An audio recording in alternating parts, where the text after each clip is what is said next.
A'udzu billahi minasyaitonir rajim. Bismillahirrahmanirrahim. Subhanaka la ilma lana illa ma 'allamtana innaka antal alimul hakim. Amma ba'd. Kali ini saya akan menjawab beberapa pertanyaan dari PGMI kelas D ya.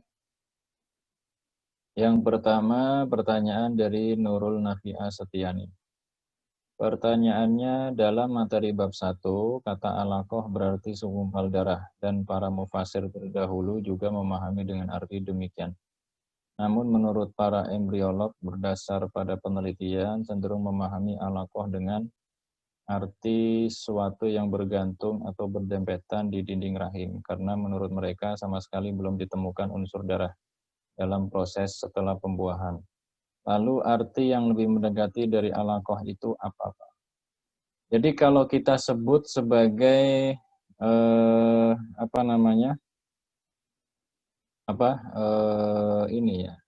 embrio. Embrio itu kan semacam ini ya, bibit gitu ya. Kalau embrio itu kan bibit.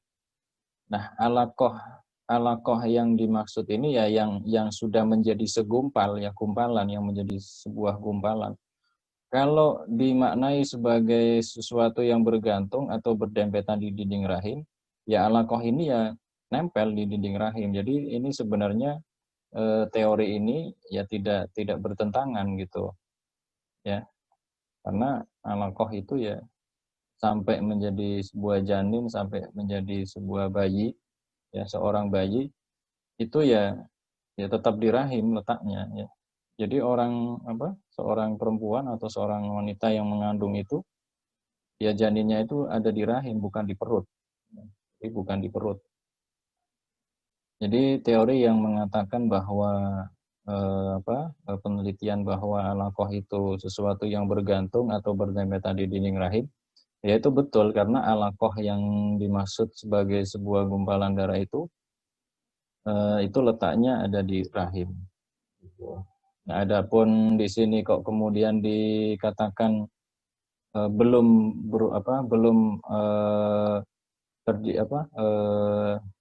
ada kandungan darahnya, ya ini yang dimaksud berarti sebelum menjadi gumpalan darah itu, atau bisa disebut embrio. Embrio itu ya sebelum menjadi gumpalan itu berarti ketika sel sperma dan ovum itu baru berproses ya. Jadi seperti itu. Nah, kemudian pertanyaan dari Mbak Kamila Nur Maharani.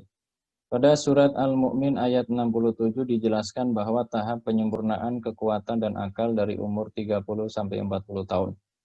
Sedangkan pada keterangan sains dijelaskan bahwa tubuh seseorang akan mulai menyusut setelah umur 30 tahun dan pada umur 40 tahun. Tubuh laki-laki maupun perempuan sudah mulai terlihat rapuh, walau penampilan kadang masih terlihat muda dan segar. Selain itu, penglihatan pendengaran orang berumur 40 tahun juga memburuk. Nah, itu bagaimana penjelasannya? Yang dimaksud penyempurnaan itu titik sempurna gitu ya. Jadi kalau kita menyebut misalnya dalam sebuah peradaban Islam ya, titik tertinggi atau titik peradaban tertinggi dalam sebuah peradaban, itu sebenarnya ya titik puncak. Puncak itu berarti puncak itu kan berarti di situ paling atas dan juga mulai turun ke bawah gitu ya. Jadi mulai titik puncak penyempurnaan kekuatan gitu. Jadi masih kuat-kuatnya, tapi di situ juga awal daripada kekuatan itu menurun gitu. Jadi seperti itu. Kemudian selanjutnya Afroh Noviyanti. Salah satu ayat Al-Quran telah menyebutkan terkait penciptaan manusia di mana nutfah atau air mani itu tersimpan dalam rahim. Kemudian kami jadikan saripati itu air mani yang disimpan dalam tempat yang kokoh. Dalam ayat yang lain Allah berfirman mengenai penciptaan manusia dari tanah yang membuat segala sesuatu yang Dia ciptakan sebaik-baiknya, yang mulia, yang memulai penciptaan manusia dari tanah. Kemudian Dia menjadikan keturunannya dari saripati air yang hina. Surat As-Sajdah ayat 7-8. Saya izin bertanya mengenai surat As-Sajdah ayat 8 yang artinya kemudian dia menjadikan keturunannya dari saripati air yang hina. Mengapa nutfah menjadi saripati yang hina sedangkan manusia adalah makhluk yang sempurna? Para ulama sepakat bahwa air mani itu tidak najis. Karena kalau air mani itu najis berarti manusia itu najis. Ya, karena berasal dari air mani. Nah, yang dimaksud di sini air hina itu adalah air yang dalam tanda kutip secara umum itu menjijikan. Makanya kalau Anda misalnya nginep di hotel, terus tiba-tiba di kasur itu ada air mani, itu kan berarti menjijikan. Nah, yang dimaksud hina itu seperti itu. Jadi sedikit sesuatu hal yang agak sedikit menjijikan. Pertanyaan 4 ya. Noviana Diayuvita. Dari tafsir surat At-Tin ayat 4-6 dijelaskan bahwa manusia akan dikembalikan ke tempat yang serendah-rendahnya kecuali orang yang beramal soleh. Apakah manusia yang semasa hidupnya tidak beramal soleh namun saat ia hendak meninggal ia beramal soleh, misalnya ia memberikan makan kucing yang hampir mati karena kelaparan. Apakah manusia itu tetap dimasukkan ke neraka atau malah dimasukkan ke surga? Kewajiban manusia itu beramal soleh. Ya, beramal soleh itu bisa pada diri sendiri, kepada orang lain, kepada alam sekitar. Alam sekitar itu seperti kepada binatang, kepada tumbuh-tumbuhan, ya, beramal soleh. Nah, adapun urusan surga dan neraka itu urusan Allah Subhanahu wa Ta'ala. Jadi kita ini kalau mau berbuat baik ya sudah berbuat baik saja gitu. Hanya saja gini ya, Allah itu punya aturan ya. Siapa yang beramal soleh ya dia akan dimasukkan ke dalam surga. Nah, kunci daripada kita ini biar husnul khotimah yang penting kuncinya adalah istiqomah ya. Jadi karena ada orang yang rajin beribadah tapi karena tidak istiqomah ya, karena coba-coba ya, coba-coba sekali-kali pengen maksiat, tapi ketika bermaksiat ternyata ajalnya menjemput. Nah, ini berarti kan tidak istiqomah. Maka kunci daripada husnul khotimah adalah istiqomah. Kemudian pertanyaan kelima dari Khalidin ya. Pada surat Al-Hijr ayat 27 Allah menciptakan terjadinya manusia pertama yaitu Nabi Adam alaihissalam. Diciptakan dengan tanah liat hitam. Dalam tafsir Jalalain disebut yamin hamain atau di sini tin aswad ya. Yaitu tanah yang hitam. Sedangkan pada penciptaan manusia pada ayat lain menggunakan kata nutfah terus menjadi alaqah dan seterusnya. Tolong jelaskan apakah kejadian manusia yang jalur secara biologis yang kata dari nutfah ada kaitannya dengan kata hamain. Karena kita tahu Nabi Adam adalah bapaknya manusia. Kemarin sudah saya jelaskan ya di video bahwa sejatinya manusia itu memang diciptakan dari tanah. Jadi dari tanah secara langsung ada penciptaan Nabi Adam. Itu secara riwayat memang diciptakan dari tanah secara langsung. Nah, adapun keturunan daripada Nabi Adam ini umat manusia ini sejatinya ya juga diciptakan dari tanah juga ya. Ini sudah saya jelaskan di penjelasan sebelumnya bahwa meskipun di sini dikatakan sebagai nutfah ya, nutfah itu kan berasal dari saripati yang kita makan, sedangkan yang kita makan itu ya juga berasal dari tanah, misalnya tumbuh-tumbuhan atau misalnya hewan ya, hewan itu kan juga diciptakan dari tanah juga kan, mereka kan makan juga dari saripati mereka lahir juga dari saripati tanah juga. Jadi hakikatnya tubuh kita ini berasal dari tanah. Makanya kalau kita meninggal maka kemudian agar segera dikembalikan lagi ke tanah biar menjadi biar menjadi tanah kembali gitu. Maka kemudian kalau ada orang meninggal kemudian dikasih pengawet itu sebenarnya menyalahi fitrah tubuh kita ya, karena tubuh kita ini berasal dari tanah. Adapun ada peristiwa atau kejadian jasad masih utuh dan sebagainya itu kan di luar itu semua ya. Kemudian selanjutnya Selamat Walidin mau bertanya, kalau nggak salah telah diriwayatkan oleh Ibnu Jarir bahwa dalam surat At-Tin ayat 5 manusia akan ditempatkan ke tempat serendah-rendahnya yaitu pikun seperti bayi. Yang saya tanyakan adalah ketika sebelum pikunnya melakukan amal kebaikan, maka Allah akan memberi pahala yang mengalir terus meskipun orang tersebut sudah meninggal. Ya Allah itu maha adil ya, barang siapa yang berbuat kebaikan ya dia akan tercatat telah berbuat kebaikan. Selama dia kebaikannya itu tidak ada yang menggugurkan. Misalnya ada orang bersedekah diberikan ya pada orang, tapi diungkit-ungkit. Nah ini kan bisa membatalkan sedekah itu sendiri. Atau misalnya orang dengki dan lain sebagainya ya, fitnah orang misalnya. Nah itu pahalanya itu nanti akan berpindah kepada orang yang kita fitnah misalnya. Nah ini ya, jadi ya hukum amal soleh ini ya tetap tercatat selama tidak ada yang menggugurkan ya. Adapun orang pikun, kemudian gila dan lain sebagainya ini ya tidak menggugurkan. Kemudian pertanyaan Astria Nurdianti dalam surat Al-Mu'minun ayat 13 berbunyi, kemudian kami jadikan saripati itu air mani yang disimpan dalam tempat yang kokoh. Terkait dengan hal ini, saya ingin bertanya, apakah bagaimana maksud dari pernyataan rahim disebut sebagai tempat yang kokoh? Karena sejauh ini tak sedikit pula kasus tentang ibu hamil yang keguguran. Bagaimana dengan hal itu, Pak? Apa makna tersirat dari ayat tersebut? Terlepas dari peristiwa-peristiwa atau kasus-kasus tentang masalah keguguran, eh, para ahli medis itu mengakui ya bahwa rahim itu merupakan tempat yang kokoh jika dibandingkan dengan organ yang lain kan gitu. Karena rahim itu karena memang realitanya rahim itu bisa melindungi janin itu sampai betul-betul siap untuk lahir ya. Maka disebut sebagai tempat yang kokoh. Ini kan sedikit perumpamaan saja gitu kan. Jadi umumnya ya. Jadi umumnya. Adapun nanti ada rahim yang bermasalah itu kan kasus lain ya, kasuistik saja. Kemudian selanjutnya Rizky Indra Pangestu. Dalam surat Atin ayat 1 yang berisi tentang buah zaitun dan buah tin, apa pendapat Bapak tentang kajian dan filosofi tentang buah tin dan buah zaitun tersebut? Ini kajian Aqsamul Quran ya. Di Al-Quran itu ada beberapa sumpah Allah ya, misalnya di dalam surat Atin ya, watini wa zaituni wa turi sinina wa hadzal balad. Ini sebenarnya kita sedang tidak mengkaji ini ya.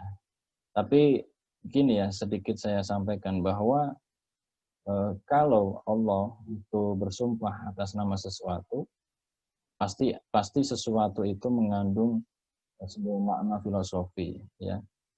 Nah, silakan misalkan Anda cari ya, ada apa dengan zaitun dan atin. Yang pasti kalau dari kandungan ya yang saya tahu, buah zaitun dan buah atin itu mempunyai banyak kandungan yang sangat bermanfaat ya untuk kita manfaatkan ya, sangat bermanfaat terhadap tubuh kita. Nah, ini silakan Anda baca-baca sendiri ya tentang masalah buah zaitun dan buah tin ya. Yang pasti catatannya itu tadi, kalau Allah itu bersumpah atas sesuatu, maka pasti ada makna filosofi ya di balik sesuatu itu. Kemudian selanjutnya pertanyaan dari Khatibul Umam. Pertanyaannya dalam surat Ar-Rum ayat 54, Allah Subhanahu wa taala mengingatkan manusia akan fase-fase yang telah dilaluinya dalam penciptaannya, dari suatu keadaan kepada keadaan yang lain. Asal mulanya manusia itu berasal dari tanah liat, kemudian dari air mani, kemudian menjadi alaqah, kemudian menjadi segumpal daging, kemudian menjadi tulang yang dilapisi dengan daging, lalu ditiupkan ruh ke dalam tubuhnya. Pertanyaannya, bagaimana bisa manusia itu berasal dari tanah liat sedangkan manusia lahir dari seorang ibu yang begitu yang keluar adalah seorang bayi yang masih kecil. Tadi sudah saya jelaskan ya bahwa manusia itu prosesnya dari nutfah. Nutfah itu berasal dari saripati tanah yang kita makan. Jadi setiap yang kita makan itu saripati terbaiknya itu disimpan ya. Disimpan dalam sebuah tempat yang kemudian kita sebut sperma. Kalau laki-laki namanya apa namanya, sperma ya. Laki-laki namanya sperma, ya. Kalau perempuan namanya ovum ya. Kemudian pertanyaan dari Novita Barokah. Pertanyaannya dalam surat Al-Hijr ayat 33 dijelaskan bahwa iya, iblis itu berkata, aku sekali-kali tidak akan sujud kepada manusia yang engkau telah menciptakannya dari tanah liat, kering dari lumpur hitam yang diberi bentuk. Yang saya tanyakan, mengapa iblis tidak ingin bersujud kepada manusia? Apakah api lebih unggul daripada tanah? Dan jika iya, apa saja keunggulannya, Pak? Kenapa iblis tidak mau bersujud kepada Nabi Adam? Ya, tanyanya jangan sama saya ya, tanya sama iblis. Apa kok tidak mau? Cuma di situ ada alasan iblis ya, ada alasan iblis ya.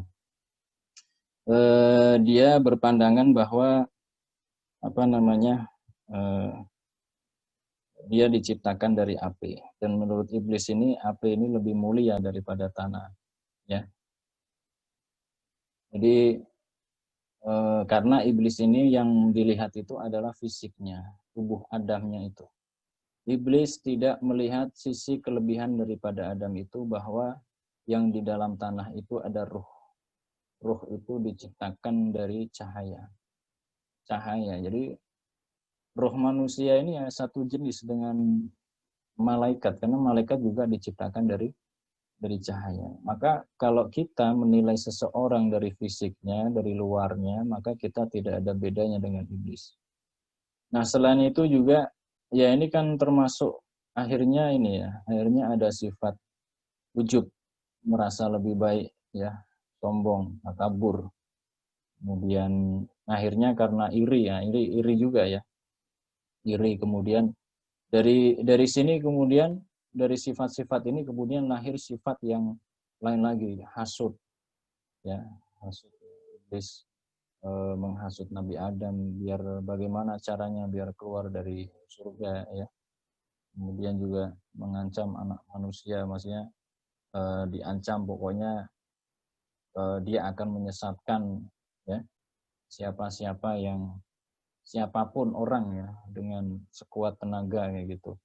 Karena iblis memang sudah dinas bahwa dia celaka gitu kan.